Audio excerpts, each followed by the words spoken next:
making it look easy, which is a status build for some reason. Making things look easy is a status build. It's so stupid. I went and squatted heavy on Sunday with a pulled hamstring. It was just like, I don't care. Whatever. If it pops, it pops.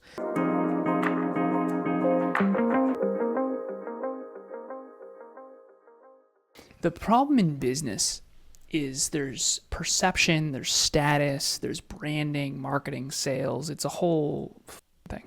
And that, I get it. You need that. The social world and the real world are two very different things. I always use the metaphor of the wedding photos versus the marriage. Everyone's wedding photos look great. Not everyone's marriage is great.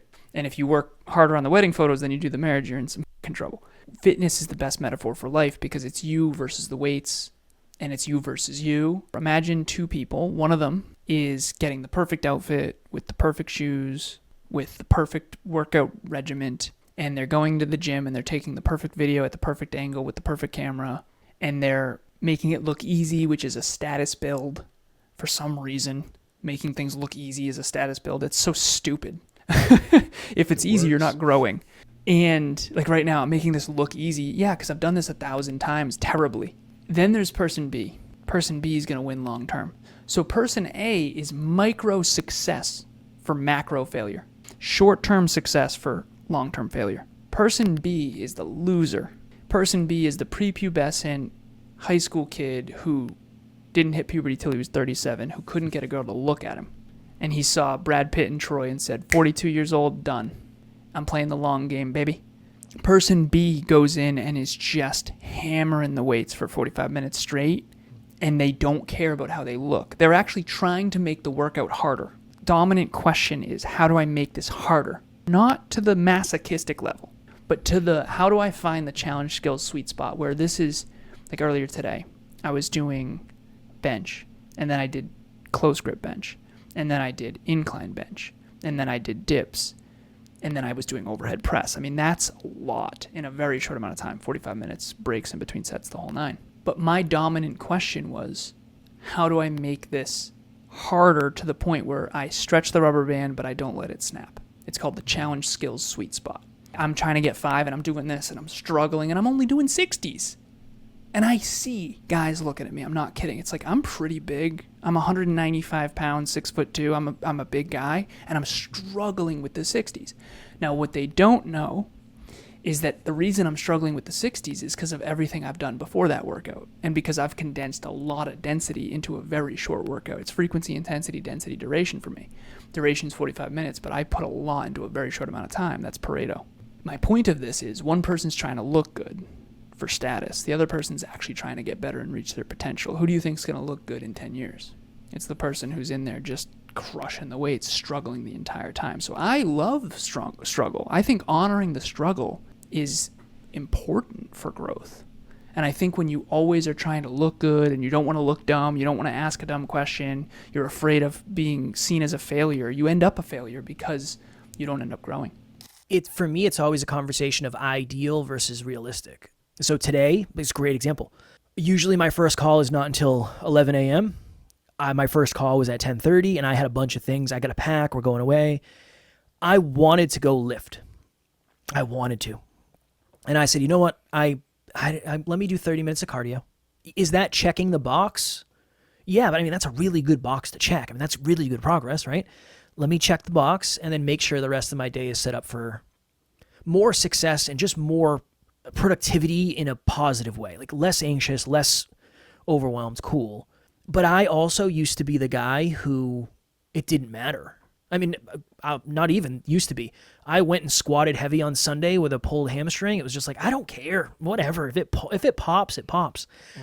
There's a little piece of me, Timothy, that I like to ride the lightning on that. I wanted to be a professional fighter. I wanted to be a stunt man.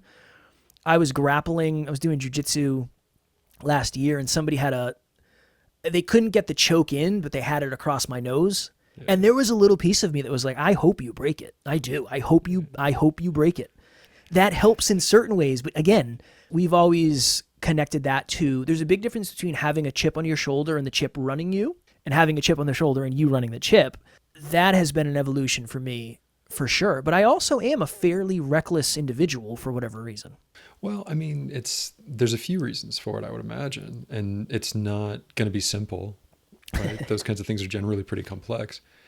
One of the frames that's been kicking around in my mind a lot lately, just from my clinical work and some of the therapy I've been doing, is parts work is really popular now in the field, where people want to talk about, these parts of you that were developed when you needed them to go in these straight lines, and you've got to reparent them. And I've been thinking a lot about that because I'm also doing a lot of work around identifying masculine and feminine parenting, the value fathers bring in and what we've been missing as fathers have been kind of cycled out of the picture for the last few generations.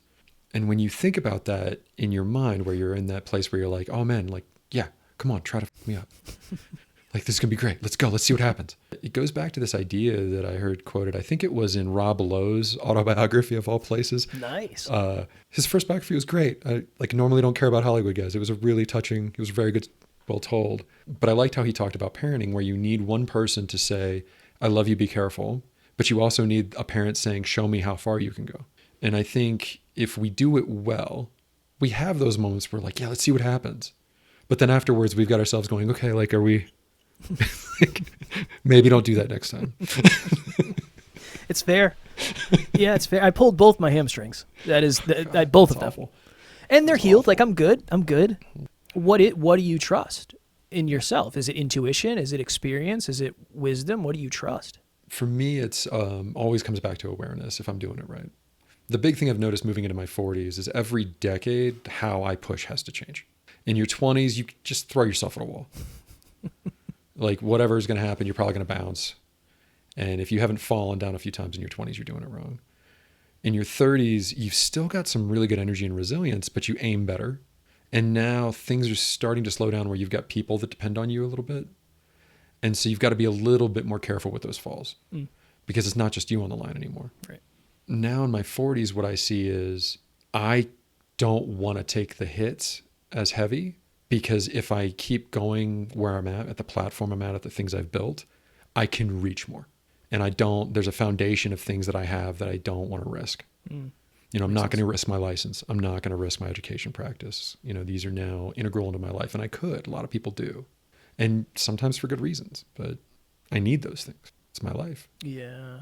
So the necessity is higher because the opportunity, responsibility, proof. Well, and I think the fall's just further. Yeah.